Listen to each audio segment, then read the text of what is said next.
Меня докинули до поворота, до выезда из Пицунды, ребята. И я там стояла, ждала маршрутку. Я причем заранее спросила, говорю, сколько будет стоить маршрутка до границы? Они мне говорят, ну, типа рублей 200. Если ты багаж берешь с собой в ноги. Если багаж убирает то назад, за багаж еще придется заплатить 50. Я такая думаю, все окей. Останавливается маршрутка, я сажусь в нее, думаю, что его дергаешь потом с этим багажом. Поставила себе в ноги этот чемодан. Всю дорогу ехала там на одном полужопе, потому что с чемоданом в ногах. Доезжаем до границы, еще даже только не подъехали. И там женщина, которая рядом со мной сидела у окна, такая мне, вы будете выходить или нет? А мы еще только в пути двигаемся, там в какой-то типа полупробки, заезжая туда в сторону, на парковку границы. Я говорю, вы что, очень торопитесь, мы еще не приехали. Ну, как бы, думаю, фиг с тобой. Встала, пересела вперед, там было 2 свободных места, прям сразу за водителем. Думаю, вылезай, беги, куда тебе там надо. И, короче, мы останавливаемся, она там первая сунула денег, я вторая спрашиваю водителя, говорю, сколько я вам должна от Пицунды, я ехала вот сюда. Он смотрит на меня, говорит, 250. Я такая думаю, ну ладно, хрен с тобой, спорить с ним не стала. Даю ему 1000. А в прошлый раз, это я не помню, рассказывала, нет, когда я ехала-то, мне денег не досчитали. Ну да, кто на ютубе, те, наверное, видели эту историю, что я тоже дала 1000, с ним договорилась на 200, потом взяла сдачу, посчитала, когда уже вышла из машины, и мне он не додал 100 рублей. Как бы вместо 800 дал 700. Тут я уже научена этим горьким опытом. Сажусь такая обратно на место, пересчитываю все эти деньги, там 600 рублей. Я ему тяну этот веер и говорю, уважаемый, а здесь 600.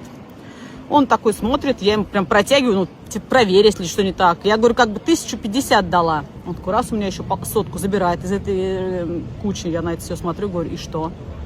Он такой, раз, из других, типа, пачки дает мне 200. Типа, игра какая-то наперсточника началась. Я на него смотрю, говорю, что, говорю, я считать умею, говорю, получилось 700.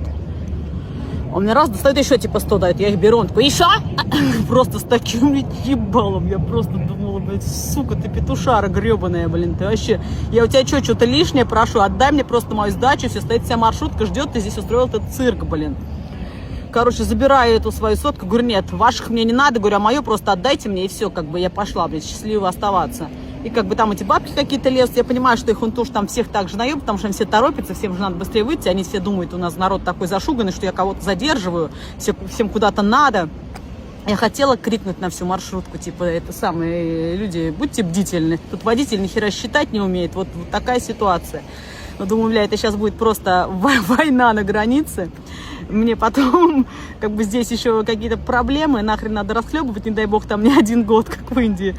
Я такая все, думаю, молчи, Катя, блин, взяла себя просто в руки, вылезла тут злая, как собака, просто шла на них, на всех, так глазела, что у меня пограничники, мне кажется, без очереди даже не смотрели, мой паспорт подпускали, они понимали, что мне сейчас скажи слово, я просто тебя облаю, как овчарка, блин.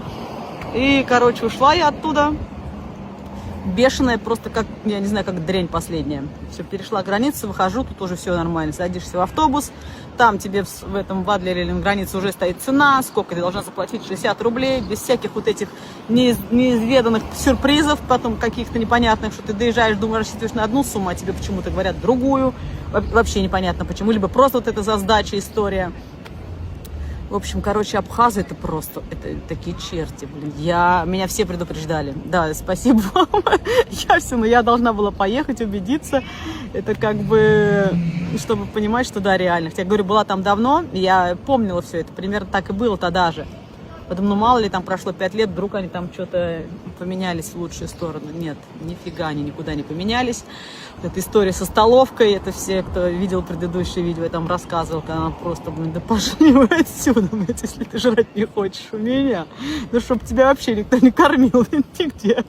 Короче, блин, просто, я не знаю, реально, мам дорогая, вот люди, кто любит туда ездить, расскажите мне вообще, вы как с ними там, я не знаю, коммуницируете, общий язык находите, блин, или что, там надо просто улыбаться, махать, соглашаться, давать денежки или что, или как бы не брать свое.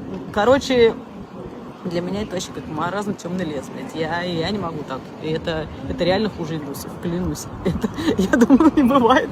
Бывает, все.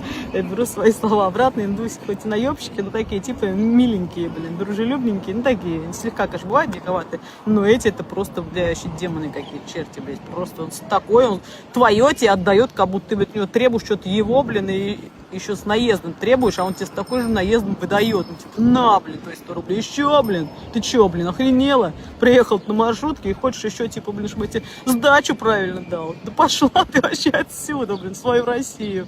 Вот примерно вот так все это выглядит. В общем, ладно, все, не буду больше их хаять, все так, пиз, блин, я дома, на родине. Скоро буду в Москве, довольная, счастливая. Все, пока-пока.